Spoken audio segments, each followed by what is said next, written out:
Hey guys, I'm back with a finished look. Um, this is my hair.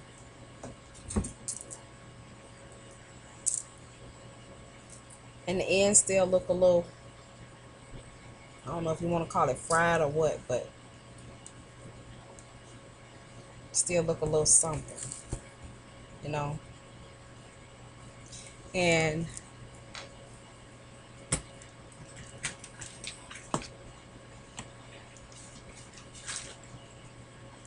this is what I used on my hair. And I don't think I quite like it. So this is it. Got on my little dress.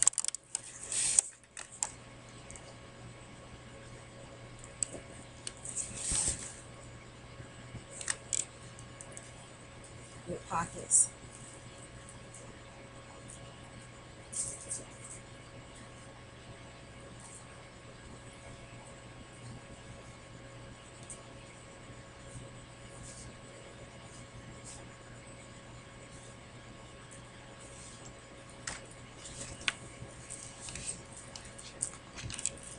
So this is my finished look, y'all.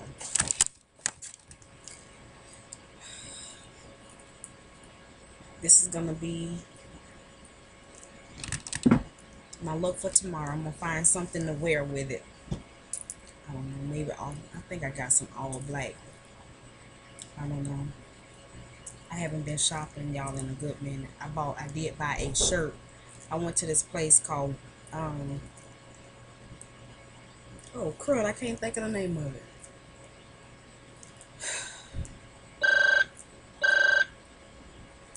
Can't think of the name of it. But I found this suede shirt. It's like a consignment shop.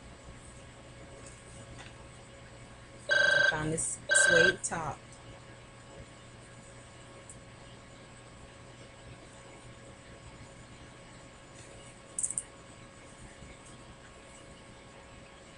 So got that. And I got this. This is an actual dress, but because my hips are so wide, I have to wear it as a top.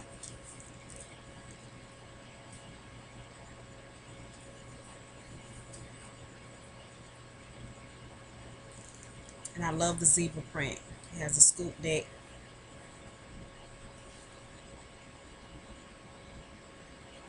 And it's a size large. This was $2. And the suede shirt was $1. And I think that's all I got.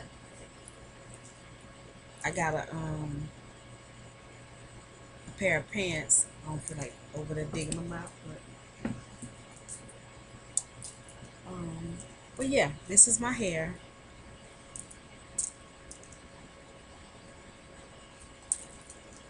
And this is my makeup. I have to put something over the top of my computer, y'all, because it's a glare with all these lights. One light just not gonna do it. So I did something a little different with my eyes tonight. If you can see it. I started out with the base like right above my my eyelashes. I did a line of black eyeshadow, and then I came in with a emerald green, and then I came in with a lighter green, and right in between the two greens, right in here, and I went up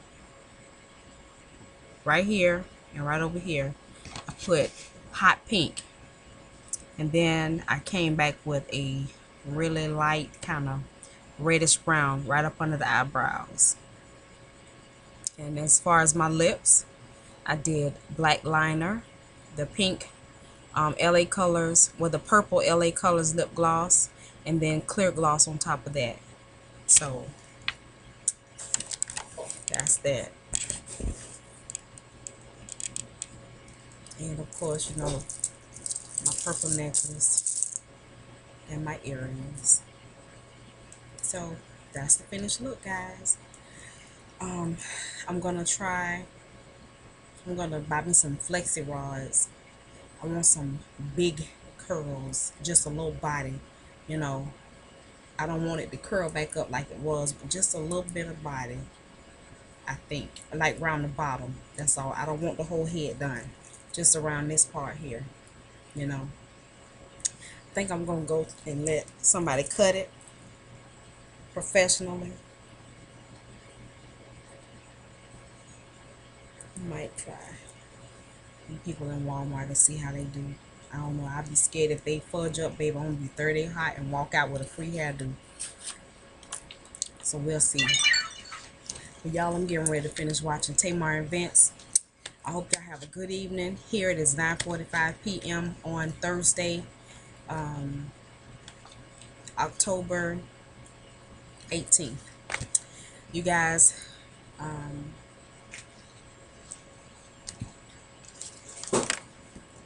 let me see. You know, like I said, I've been going through some things lately, but I do want to say this.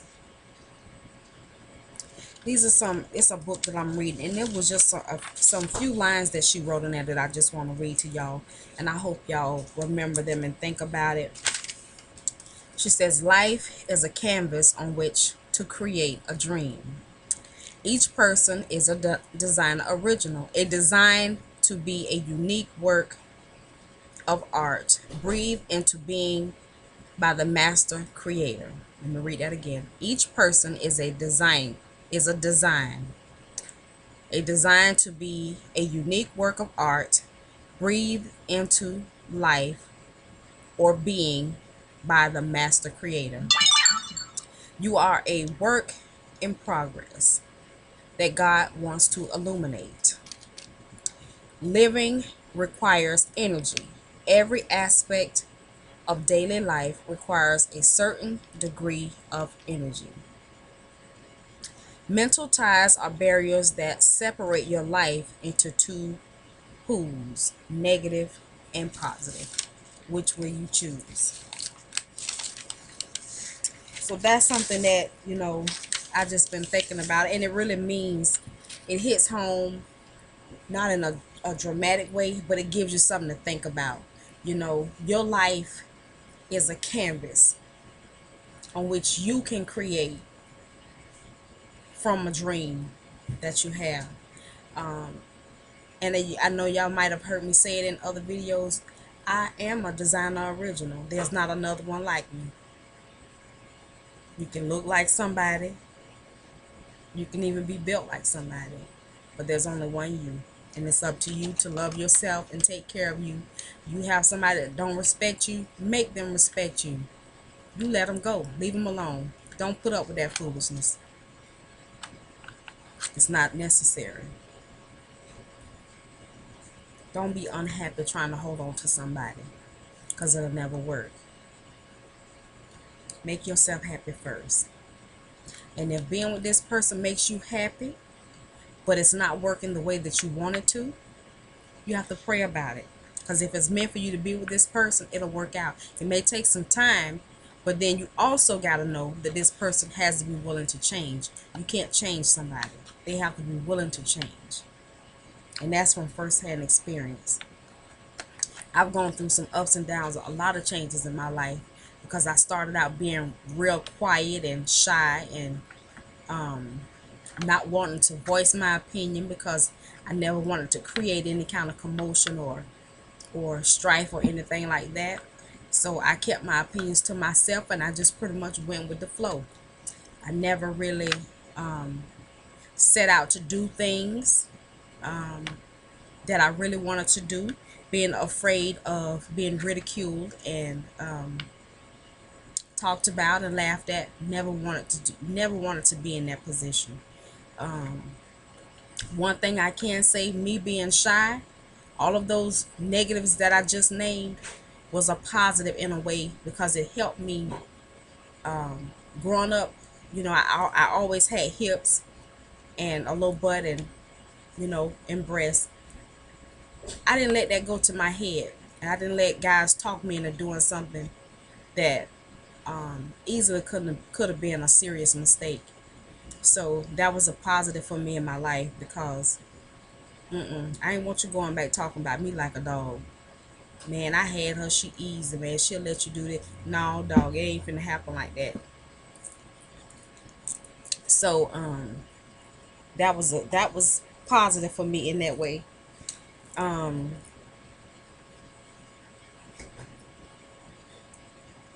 so I mean, just choose your words wisely. It's easy to say I can't, I won't, I don't feel like, but you gotta push forward, and that's my fight. That's my struggle right now, because I got to a place I had been so discouraged and um, went through a lot emotionally that I feel like I kind of feel like I gave up, you know, because I didn't want to. The stress was, I felt like it was too much, but God is always with you. The stress get to where you just feel like you got two big stacks of bricks sitting on your shoulders and it's weighing you down. You want to take a deep breath, but you can't. I felt like that for so long. But it was because I was holding on to some things that people might have done or said to me that really hurt me. And I was like, why? Because I've always been, I feel like a nice person. I wouldn't do anything to hurt you like that. You know, I felt like people didn't respect me. And my husband say they didn't respect you because you don't speak up. But let me tell you something. Me reading God's word, he says it's not the battle. It's not my battle. It's his. So I have to give it to him. You know, it hurts. Yeah, it hurt. But I have to talk to him about it and let him handle it. Because I can do and say all kind of things. Curse you out, this, that, and the other. Block you from calling me. But then that have put me in a place of me taking on that challenge of correcting something that I can't correct. So I've gone through some things and my husband was like, I think you should have did this, I think you should have did that. But deep down in my heart and in my spirit, I just couldn't. I just couldn't. I was in a place where um, this girl we grew up together. We used to get our hair pressed together, play together, went to the same babysitter. We wound up going to the same high school. And I thought, hey, we grew up like that, never really thought she would cross me like that, but she crossed me in a way that I had never been crossed before. And I can't even say I was hurt. I was confused because I'm like, why would you do that to me after all that we've been through, knowing how I feel about you? And then she had a child that I was crazy about, and she know that I would have done anything for her to a certain extent. you know I was always there with a listening ear. When you felt lonely, you knew you could come and climb on my couch. You talk about, Risa, what you cooking today? Oh, well, what you got a taste for? Um Girl, I ain't had no crabs in a while. That sound good. All right, when you get off from work, come by the house. We can sit there and eat some crabs. I be done cooked the dinner for my kids, but that's just something a little extra. You can come and put your feet up on my couch later as long as you need to, until you feel like you got yourself together enough that you ready to go home. You know, and because my husband worked at night, but then in the meantime, you calling my husband, telling him all kind of stuff, telling him I'm cheating on him, and how can I cheat on him and I have my children with me all the time, except for when I'm with her? And it was just something that did something to me. And then he started falling for it, and I was like, wow, here we go. But baby, that day when I found out, when I realized how many people knew that they were talking to each other, that was the icing on the cake for me. And you know what? As upset and frustrated as I was, I really felt stupid because the people that we hung around all the time knew about it. And we were just with them at a gathering, family gathering the weekend, and they knew.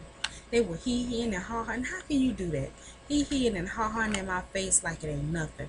And here I am all over him and this, that, and the other. But you knew. Didn't say nothing. And one of my co-workers just happened to know one of our family members, and so she was there, and I noticed that her attitude changed towards me, and I wound up saying, hey, what's going on with you? You don't talk to me no more. You don't say nothing. Knowing that we work in the same school and you right across the hall from me. And, you know, in preschool, the kids they take naps. So we would rotate on who was going to wash the blankets for the kids and the pillows and clean the mats. And she just got what she couldn't say nothing. And she came to bring the blankets one day, and I was like, what's going on with you? You don't talk to me. You don't say nothing. What is it? It's something going on. And the question I asked her, it was right on point, because her jaw looked like it separated and hit the floor. And she was like, I said, yeah, I know. I'm not stupid. I sit back and I watch. I don't say anything, but I watch people attitude and how they act and how they say things. And eventually it come to me. I've never been the kind of person have to run behind you and dig all in this and dig all in that to find out what's going on. It come to me. And she was like, I just didn't know how to say anything. I didn't know what to say. And I can understand it. I couldn't be mad at her. And I made a stink right there in the preschool to yeah, with him, with the guy that I was with. I made a stink. I did. I wasn't ghetto, but I like in my classroom while my class was sleeping. I had a conversation with him, and that person happened to be sitting right there because I was on my lunch break, and they were gonna sit with my class while I was on my lunch break. So I made him come in there with me, and I'm asking him questions. And he was like, "Why are you talking about this in front of her?" I said, "She don't know what I'm talking about, so it don't matter. Or do you?" No, no, no. I don't know. I wouldn't do nothing to hurt your children. Your children? You ain't said nothing about me, and I'm supposed to be your girl. You said my children. Okay, it was like that. Went on. I called one of our friends, my husband's best friend, um, wife, and I asked her at the time, you know, did she know anything that was going on? Because we all been knowing each other for a long, long time. Even before the guy I was knowing even before I even met my husband. So, you know, he knew me way back when I was going through stuff, and I asked her, what did she know? She told me what she knew. And I was like, well, who else know? And she was telling me everybody. And I felt really, really, really stupid. I was like, how could you do that to me? And then take me around your people, and they know what's going on. And they looking at me like, you are a fool. Just laughing. I felt like they were just laughing, just laughing. She's stupid. Got all these children, this, that, and the other. And I'm like, y'all, I done went there and opened up. My husband, he'll have a fit if he knew I was telling y'all this, but oh well. It's out there. The main thing is this, y'all. You can't make a man love you. You can't stop a man from cheating. I don't care how much sex you give him. I don't care how you feel like you putting it on him. I don't care how big your breasts, how big your butt, how pretty brown and golden your skin is, how long your hair, how bow-legged you are, how many dimples you got in your face, your cheeks, how white your teeth are, how short and long your hair is. It don't mean a hill of beans unless he is just that man that just mean it from his heart that I'm going to be there for you and I love you enough not to cheat, because I wouldn't want it done to me. And the thing is, what they say is all men do it. I don't think so.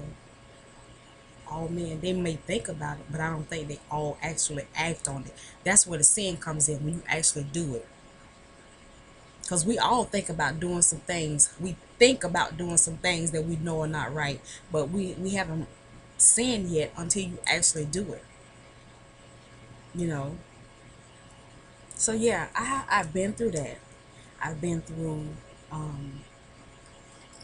all kinds of stuff, y'all. But you see how this will turn into a video about emotions and things that I go through, and it was just supposed to be a quick, it's almost 20-minute talk, and it was just supposed to be something really quick. But I just want to say, think about those scriptures. I'm going to put them in the description box at the bottom. And just know that I'm a work in progress. I'm not perfect. I don't know everything. The things that I come to you and talk to you about are things that I have been through and that I have witnessed with my own two eyes. Not just me watching somebody, but actually going through. I watched my daddy shoot up drugs in front of me. I watched my mama come to me pissing behind drunk with cherries all over her. I witnessed my mother not even knowing who I am. I stood and watched my mother die in front of me on her deathbed, and she didn't even know that I was there. But it was left up to me and my sisters to make the choice whether to resuscitate her or not. My choice was, you can't ask me that. I don't have the authority to do that. I don't know enough about her to even tell you that, which I didn't. That was the longest I had been in the room with her in my whole entire life. And she didn't know I was there. I could touch her, I could look at her face, but she couldn't hear a word that I say. She didn't know that I was there. And I watched her die in front of me. I watched her body fill up with fluids. The nurse gave us the rundown as to how things were going to go because her kidneys were no longer working. She had cirrhosis of the liver. I don't even know what else all she had because I don't know nothing about her. All I know is her first and last name. And I believe her birthday is in April. The date I couldn't tell you. I can't even tell you what year she died and what month. I don't even know how long ago it's been. But I've been through that. I've been through feeling like I was a mistake.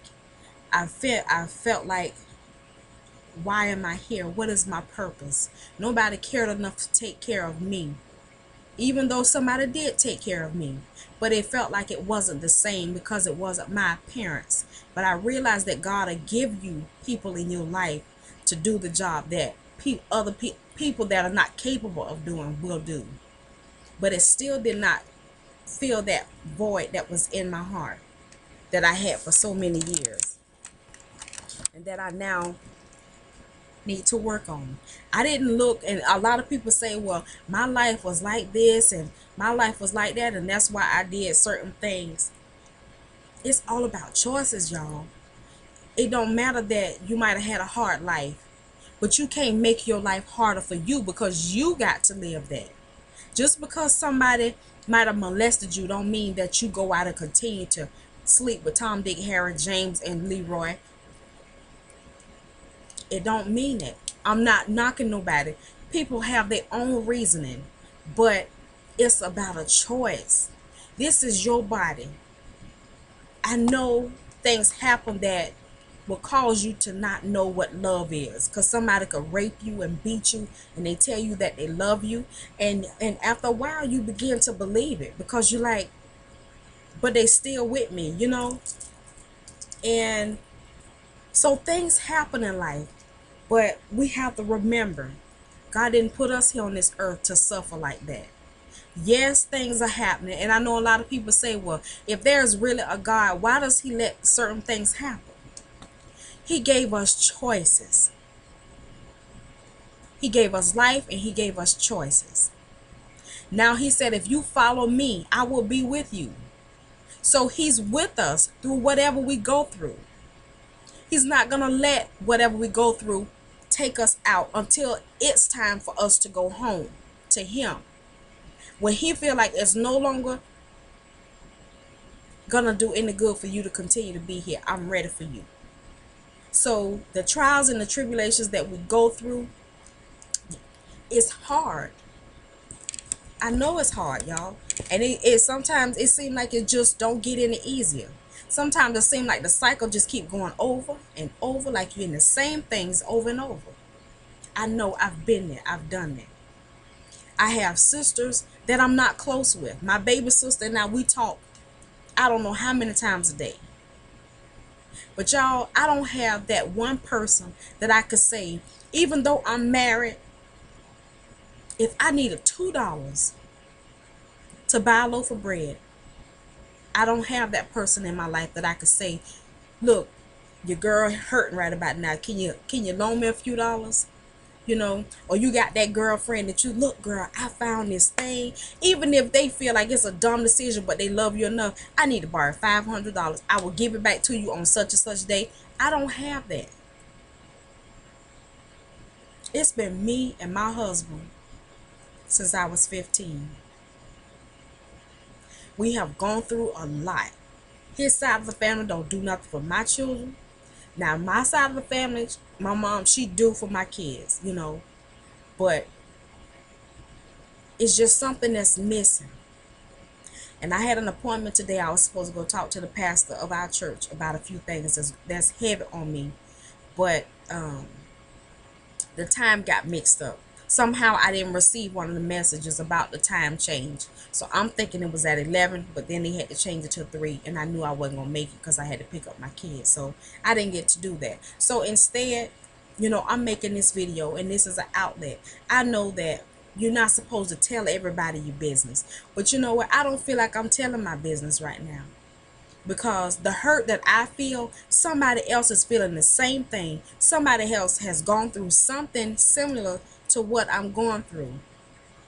I know that when I get ready when I talk to God about it, eventually he's going to give me the answer. He's going to give me that peace that I'm looking for. He's going to give me that fullness, that he's going to fill me with his Holy Spirit. He's going to fill me with his love.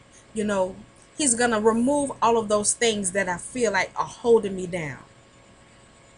But I got to make the effort. And the effort is picking up his word and reading it. And I do it little bit by little bit. I'm not a pastor. I'm not an evangelist. I'm not any of that. My name is Teresa Moore Richardson. I was born Teresa LaVanya Sparrow. My name changed when I was in the 2nd grade. My grandparents adopted me and changed it to Teresa LaVanya Moore. I got married. My name changed to Teresa Moore Richardson. I'm married. I have 6 children. I have a wonderful husband that has been by me through thick and thin. I taught preschool for 14 years. And now I'm a stay-at-home mom. I've had some college. I don't have a college degree.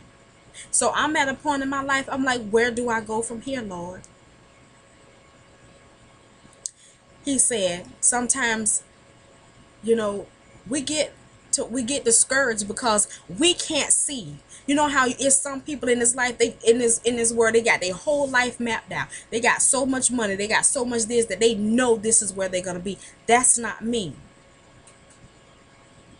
I don't know where I'm gonna be tomorrow. But as for today, I thank God. I thank God that he answered a prayer for me. From all of the mistakes that I've made in life, he's given me chance after chance. And I made some progress, but not enough. I made some progress, but not quite enough. You know, but he still gave me another chance. He gave me another chance to get a home for me and my family. Okay? It's not the dream home that we want, but it's that for right now. Who knows where we're going to be in a few years? I don't. Only God knows. So I thank him for that. I'm already claiming him to make a way for me to get my house full of furniture. I went today, I went out on faith, y'all. I went and put it in the layaway. Where am I going to get $6,000 within the next 2 months? I don't know, but I know God knows. He said, ask and you shall receive. And I know he's going to make a way for me to go and get my furniture out for my house. I'm starting fresh. I'm starting new. Not to be like the Joneses, but to be his child and know that whatever I ask my Father, that he'll give it to me according to his riches and not mine. Because as of right now, y'all see this nickel? That's what I got in front of me. What my husband might have in his pocket, yeah, that's for us. But you know, they say when you become one, when you get married, you become one. I'm talking about what I can put my hands on at this minute is this nickel right here. I got a house full of furniture. I got a television, a 32-inch right here. I got one in my sunroom. Both of my daughters got a television. My husband got a 73-inch television. I got a whole living room set. I got a dining room set. All of this stuff is material. I got an entire bedroom set.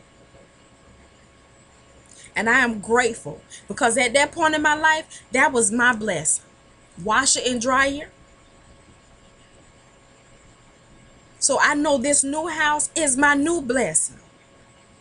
It's my new blessing for us. My children are so happy. It's not a 2-story house. It's just a regular house, but it's my house. That's my blessing. Just like when my grandparents,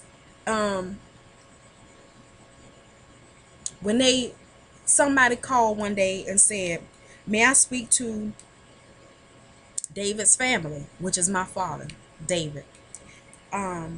Yvonne left the baby here at a bar and we can't find her, which was me. I was younger than 3 months. She's here in her car seat and we can't find her mama. They went and they picked me up and they took me home with them. I don't know how maybe they got in contact with her to let her know where I was. But that's the kind of stuff I went through as an infant.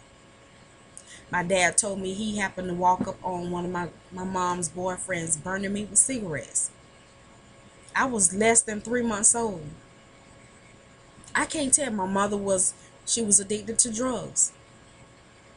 And I think she had started using drugs when she carried me. That's probably why I have so many health problems that I don't, and I'm like, where are they coming from? The older I get, the more like the asthma and the irregular heartbeats that I have, and stuff like that, so I went through that. That was hurtful as a child to know that I went through that, but I had family around me that never made me feel like I was less than anything else but a blessing to them. But it still hurt me. I think sometimes it would have been better if I didn't know anything about my parents. Then I wouldn't have had the ifs or the shoulda, coulda, wouldas questions that I cannot get answered. My mother is deceased and my father's in a nursing home. I went through some things. Not knowing who I am, not feeling strong and confident, not believing in myself. I had the chicken pox when I was in the 2nd grade, which it scarred me up, and the kids used to pick on me and say little stuff. And then as I got older and started to feel out and getting hips in the butt, the girls in the neighborhood got jealous because my mom used to buy me name brand clothes. Back then in the 70s, Gloria Vanderbilt, Guess, Levi's. We had Hotchman's, used to be a clothing store here that sold jean material for Western wear, stuff like that. And you could go in there and get an entire Levi outfit for $50. I mean, 505s, 501, whatever the number was. I mean, jean jacket and the jeans. Yeah, and the Spiegel catalog. Y'all know Spiegel has been expensive for I don't know how long. If nobody knows what I'm talking about, Google Spiegel catalog and you'll find out. That was a high end back in the day catalog. And that's where I used to get my clothes from. Used to shop from Maycoins, Ivy's, Burdines. I wore the best. Jean jumpers, I had them up to yin yang. I had Gloria Vanderbilt sneakers in orange, blue, green, black. Yeah. They used to look like Reeboks, but they were Gloria Vanderbilt. And everybody would be like, ooh, where you get them from? Me, with myself, I told them. My best friend, whenever I went shopping, she went with me. That's just me. My husband's sister, when I met her and we talked or whatever, you know what? She was like, oh, you got some nice clothes. I ain't never seen stuff like this. I could let her she went home with a handful of clothes. It didn't mean nothing to me like that. And I don't know if I was trying to buy friendship or I just didn't, it just didn't, because I was used to always having. Whenever somebody didn't have something, I wanted them to have it. So I went through all kinds of things, y'all. I went through a cousin touching me in the wrong way. I went through being with spending the night with my cousin, and her mother's boyfriend decided, because he saw her with another guy, he was gonna come and confront me to try to blackmail me into going out with him. Here I am, I'm 13, 14 years old, and he's a real grown behind man. He's gonna intimidate me into going out with him. Well, if you don't go out with me, I'm gonna tell her mom I saw her with so and so. Oh, well, you better get to telling her right now, because that ain't finna happen. Oh, I don't do that. I politely went outside and told her what happened, and y'all ain't gonna believe, some months after that, she got raped in her house, and it was him. And how they knew it was him, because he had a key to the house. He was in the house when they went to bed. When her mother heard her screaming and hollering, he ran. Okay, how do you lock, if you on the inside and you a burglar, how do you lock the door without a key from the outside? Meaning when he went out the door, he closed it. He put all the locks back on the door that he unlocked to get out. She knew it was him. She saw his face. She scratched him in the face, all of that. Grown men feel like they have to take it. You know how many women giving away stuff around here and could do some good tricks with it? Make you feel like you are singing a lullaby, but you got to take it from somebody. Yeah, I went through that. I had a stalker. He used to watch me every day going home from school. Knew what I wore, what kind of school books I had in my hand. Always waited till I got in the house and would call every afternoon and breathe in the phone.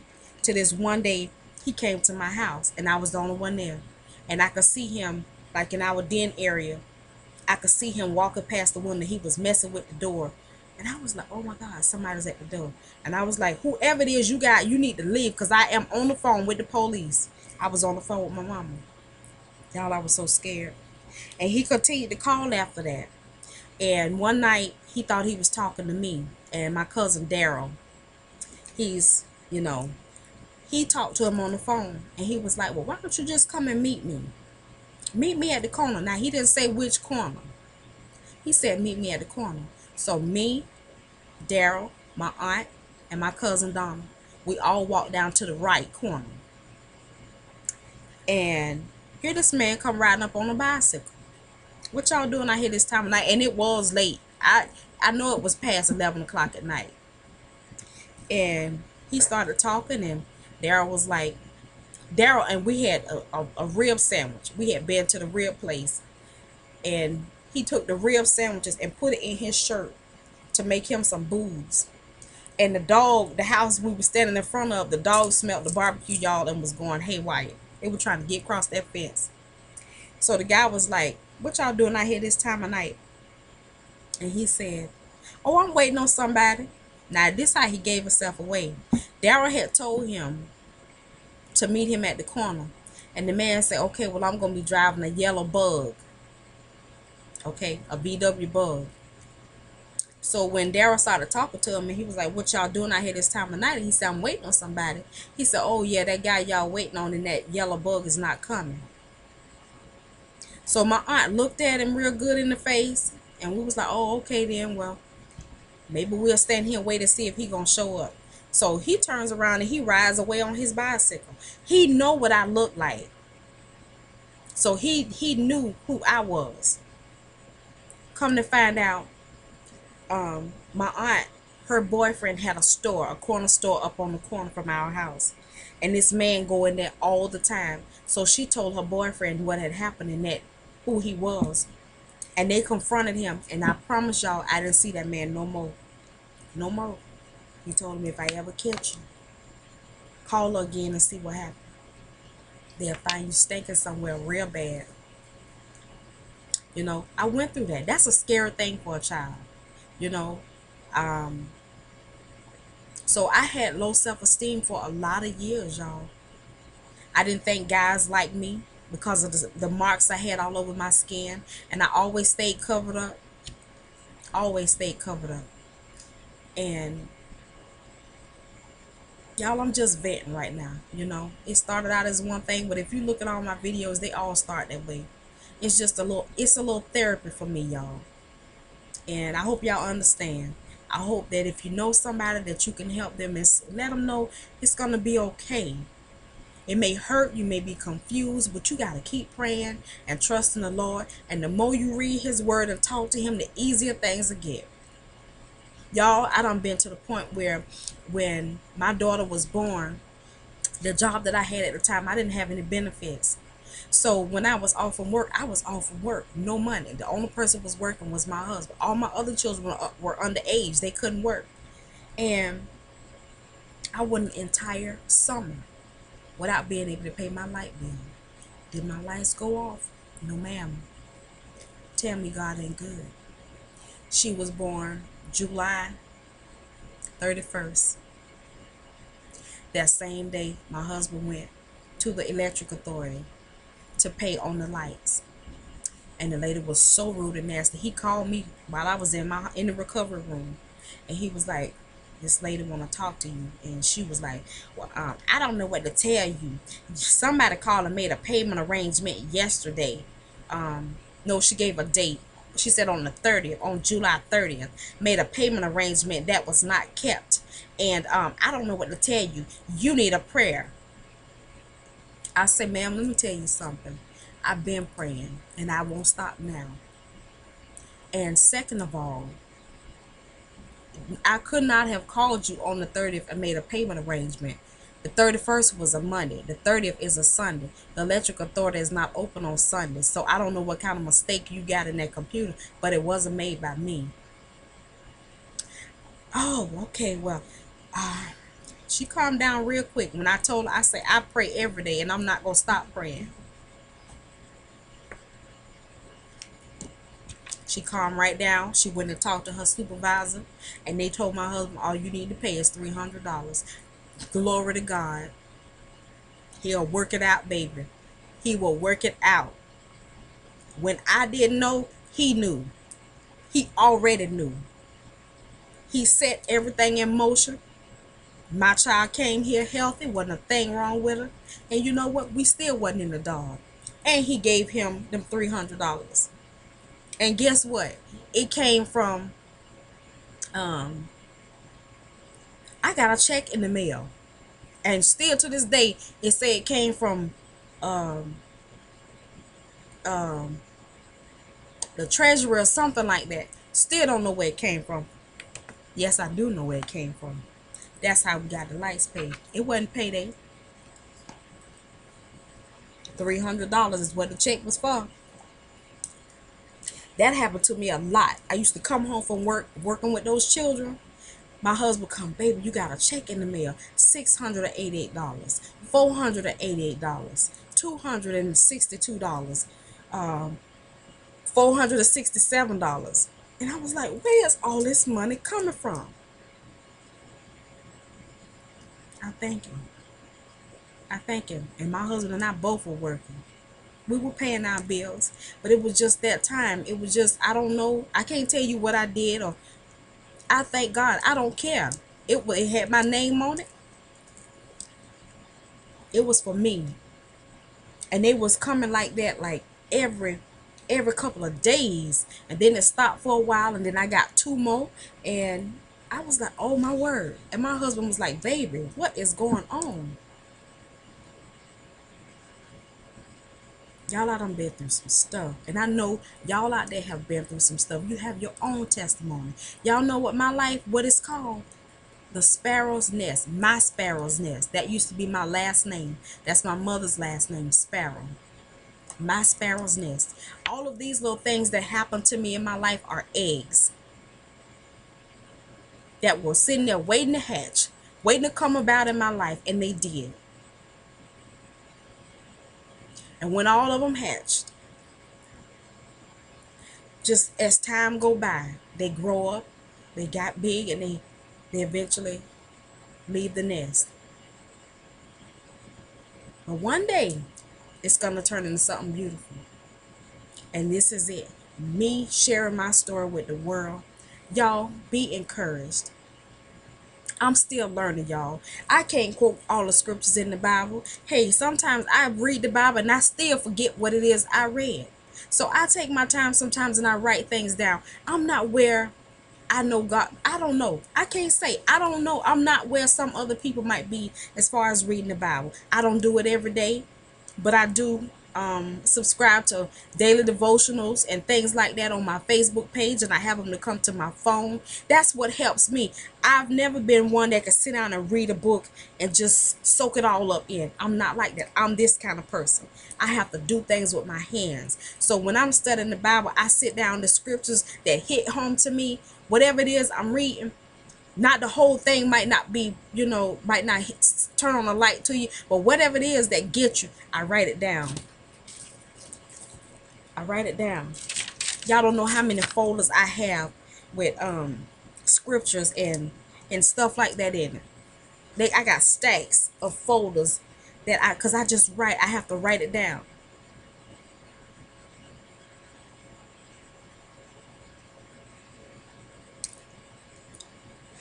I've been there, y'all. I don't know what else is gonna happen. My daughter ran away one time because she was being disobedient and she didn't want to be disciplined. She ran away.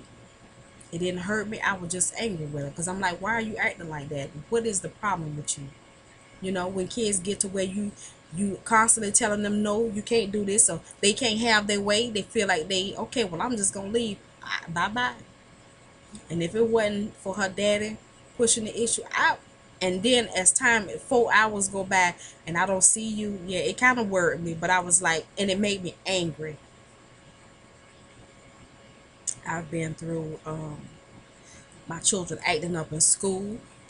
you know I've I've been through all of that. I've been through y'all, I got a brother on death row. He's been on death row for almost 20 years now. And just recently, they come up with some other kind of case that's 20 years old saying that he did it. My mom called tonight saying that he has to go to court. He went to court today and his trial starts Monday. He's already on death row. Now he's facing his second murder charge. I don't know how to deal with that, y'all. I really don't. And it has to the point where I have pushed away. I don't go visit him and I don't write. Not because I feel like he's guilty. It's because I don't know what to say. When I think about it and when I talk about it, it does something to me. And I just cry because I can't help him. I don't have money for a lawyer. We've been trying to get him another lawyer and they keep shooting us down. I don't know what to do, y'all, about it. I really don't. I really don't. The first case, he went back to court for that because it's some bull crap. They had evidence that had been hidden for so many years, and the judge still turned it down. Evidence that is showing that he didn't do it. And I don't know what to do, y'all. But with me, with these regular heartbeats that I have medicine that I have to take.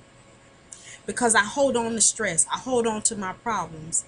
They're there because they're not dealt with. Because I don't know how to deal with them. So I have to eliminate any unnecessary stress in my life. And I can't make people understand that. And if going to see him and all of that stuff is going to stress me out to the point where it's making me sick, I can't do it. It's not about him. It's not that I don't love you and care about you.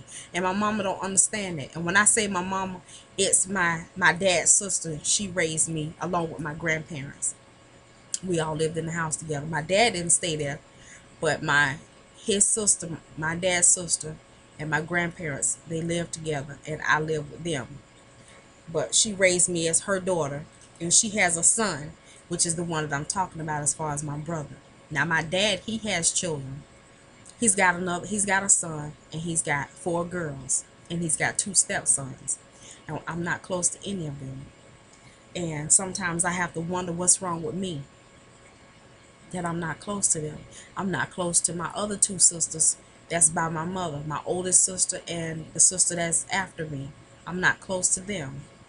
My baby sister and I, we talk every day. And I still don't have that unconditional relationship with her that I guess I long for. But I know that as of right now, the only person that can fill that void for me is God. And if he decided to send a human being in physical form besides Jesus to be a part of my life, I have to tell him thank you. All of you that have subscribed to my channel, I thank you. Because you didn't have to do it. You don't know me from a can of paint. You took the time to click play, to listen at me talk and run my mouth, to tell my story. Y'all, I get emotional. I'm just me. So when I made the video about the person that was being negative, I'm not trying to be like nobody else. This is me, 100 and whatever percent. I love me. I'm learning to love me because I didn't love me before. I started following people because their life seemed like they were having so much fun, and I was just this real dry, kind of real emotional person. Not that I cried all the time, but I truly and genuinely cared about people. I cared about people more than I cared about myself. I wanted everybody else to be happy, and I wasn't concerned about whether I was happy.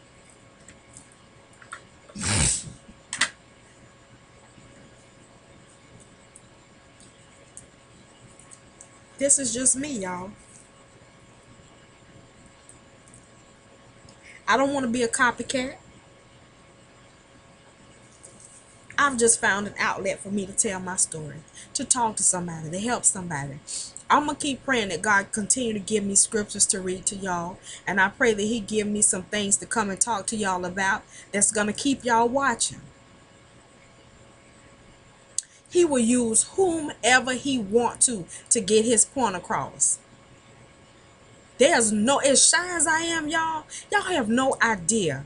There's no way in the world I would have ever gotten in front of a camera like this. Just within the last 2 years, I started taking pictures of myself all the time. I started to like the way I look, Even though I put on the makeup, to me, it was like I was covering up all the hurt. But it don't change who I am. It just gave me, you still beautiful no matter what. That's just for me. I'm not hiding behind the makeup because I'm still in there. It's an enhancement for me to bring out the real Teresa. The original Teresa. Teresa Lavanya Sparrow. Teresa Lavanya Moore. Teresa Moore Richardson. Whatever she may be, hurt, crying, whatever she might have been, it's still me. All three are still me. And I like me. I want to be better, y'all. I got some things that I want to do in life.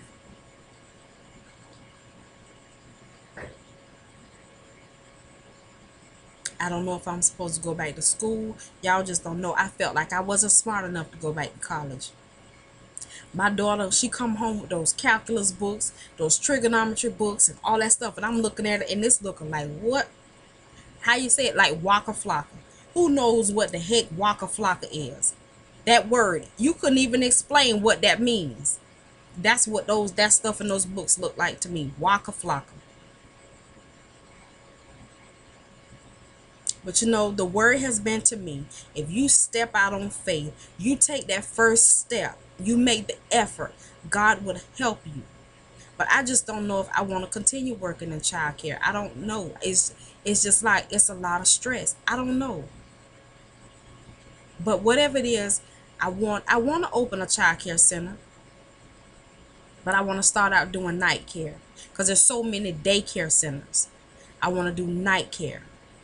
And well care. Well care is when your children's sick, we need a facility for them to go to while parents are still working and not have to worry about whether their children being taken care of or finding a babysitter. That's my goal. We have some here, but I want to open my own Sparrow's Nest.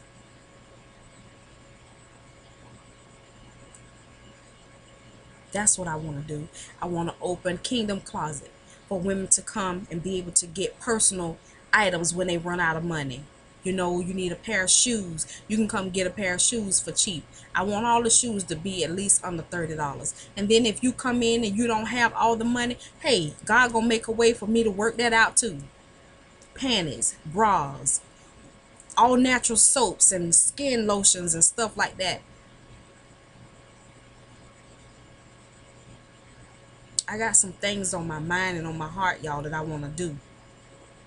I don't know where to begin, but I pray about it. Just like this house, God spoke to me and said you can speak anything in your life into existence. And when this house, I told my husband, it's mine and I'm claiming it. I'm not second guessing nothing. Every day I was thinking about where I'm going to put my sofa, where I'm going to put this, where I'm going to put that. And I spoke it into the atmosphere.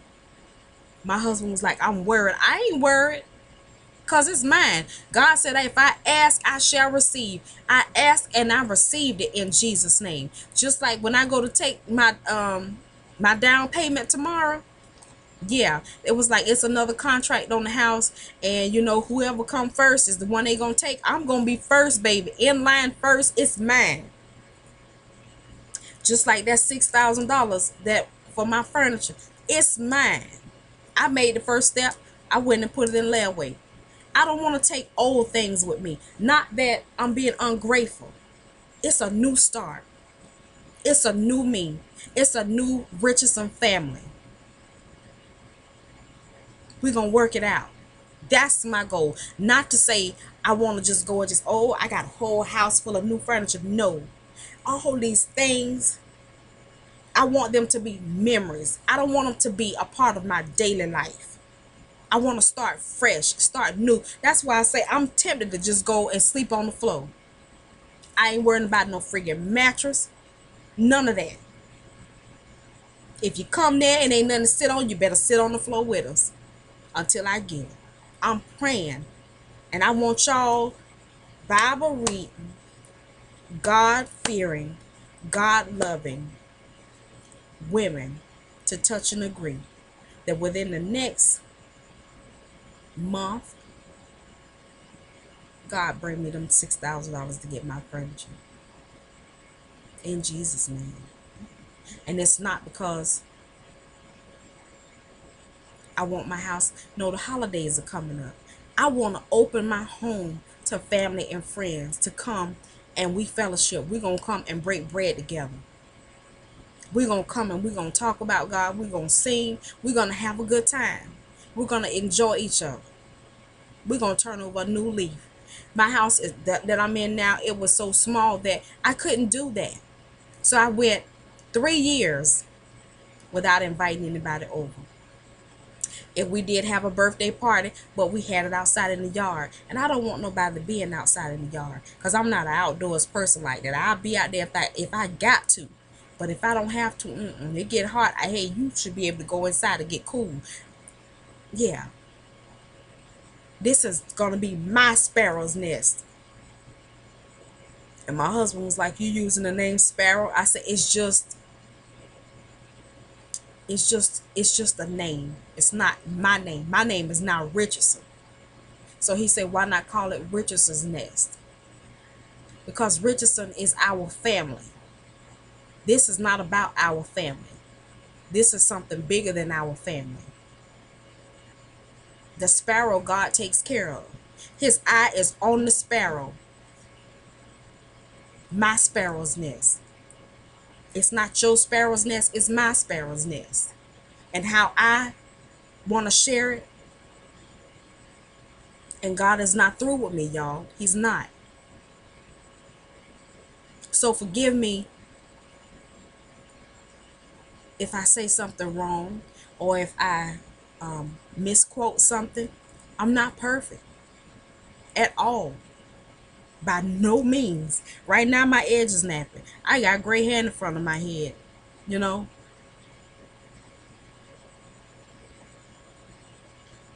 it's a lot about me that is good. I've done some things that I'm ashamed of. But you know what? I thank God. And y'all, my time is almost up. So, with that being said, I want to say I love you guys. You know, I was watching Gigs today, and she did her. Hey, y'all, it cut off on me, but um, I just want to finish saying what I was saying.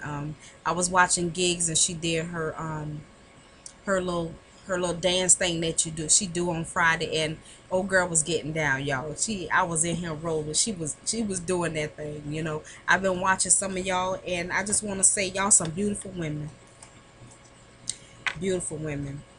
and I thank God that they created this platform for y'all to come and voice your opinions and, you know, share your lives, and to also, you know, reach some people, especially black people, you know.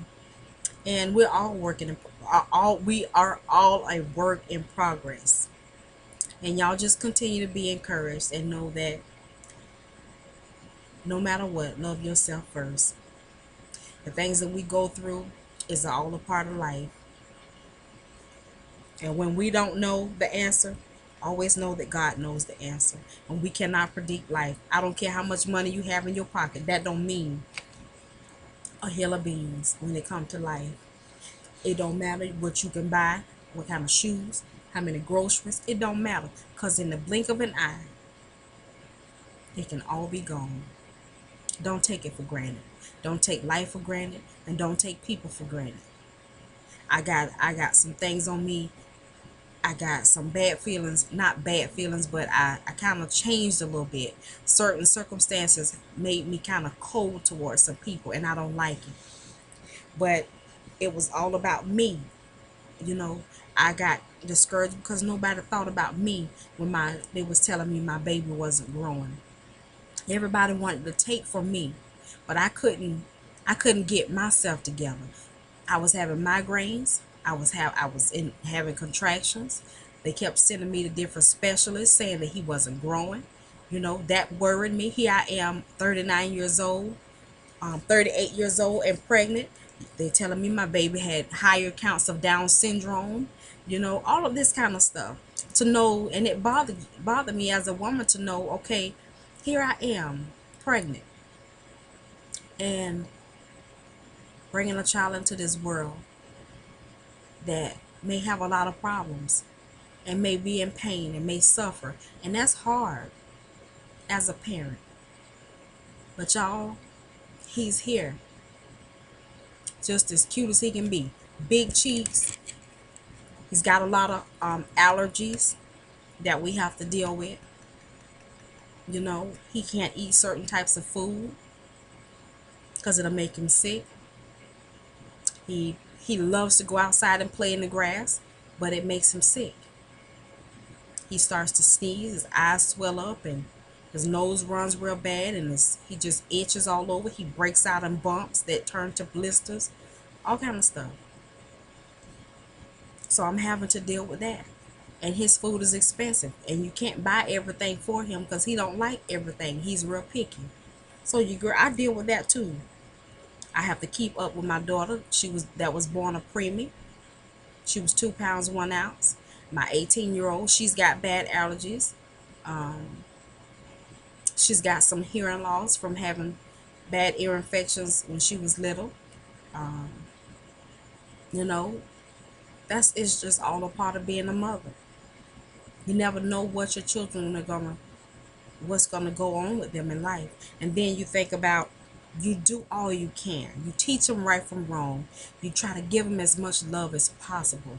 You know, you try to give them everything. I've never been the one that just buy my children everything. You know why? Because they get accustomed to that. And then they grow up and they feel like they're supposed to have everything. They have nothing to look forward to or strive for because they were given everything. So I didn't do that. They had the necessities,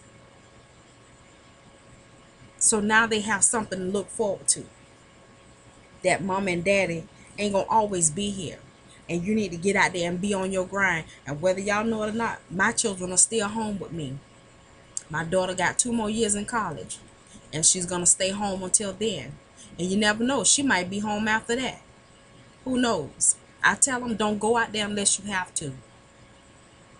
It's not easy. I have so many friends that have children that have left home wanting to be grown and want to go stay with their old dudes and all of that, and wound up coming back home. Why would you as a teenager want to leave because your mom and daddy won't let you do what you want to do? But yet your mama buy you a brand spanking new car. I don't mean no used car. I mean that year's make and model, 2012, whatever. But you think you're going to have that car, and you think you're going to disrespect your mom, and you're going to move in with a dude and his family? I did that, but I was 18, and I had a baby. I never gave my mom any problems until I got pregnant. And my mama used to get mad with me because I wouldn't let the baby sleep in the room with her. I had to learn how to take care of my child. And at that point, I felt like me and my husband were going to be together. I wanted to be with him. I did that. I moved out. Stayed with him and his mama. Because it was a different side of life. Because they got a chance to do whatever they wanted to do and I couldn't. But you know what, guys? I don't regret it. Because I have taken care of my children the best way I could. And even though they might not have had everything in life, I have some good children. I have heard that all my life. Your children are so mannerable. What do? I say what I mean, and I mean what I say. I didn't let them watch everything. I didn't let them listen at everything. And that's the thing with my baby boy.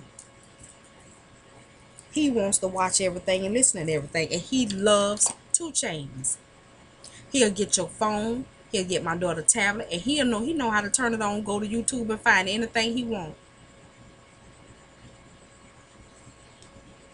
But you know what? I'm turning over a new leaf. He can fall out, cry, scream, holler, whatever. When we move out of this house, I'm leaving old things behind. All hindrances will be right here in this house. I'm going to lock them up and throw away the key.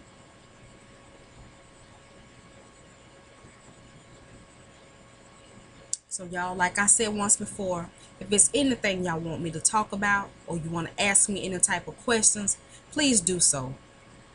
Please do so. And I'll make a video and we talk about it. You know, they have this new live stream thing now on YouTube, I guess, where we all could video chat together. And if y'all want to do that, we can have a girl session. We choose a topic, choose a date and time, and we talk about it. Or if we all just want to get on there and get to know each other, introduce ourselves, we can do that also. So y'all, I just want to say thank y'all once again. It's a long video once again, but y'all just don't bypass me, y'all. Just listen. It's gonna help somebody. Might not be you, might not be the next person, but somebody. So rate, comment, and subscribe, y'all. And check me out on Facebook. That's an easy way to get in contact with me, because I always have my phone with me. So I just want to say, God, y'all, I wish y'all love. I wish y'all much happiness, prosperity. I pray for your children, that God place everything he got upon them to stay on the right path, to listen to your parents, to not be disobedient, to give it all you got in school, to not let outside influences send you down a road of no return.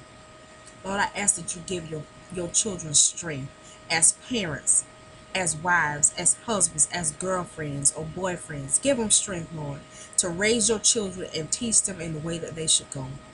Father, I thank you today. I thank you for this outlet. I thank you for everything, Father. And I thank you for the things and the blessings that are about to come and unfold.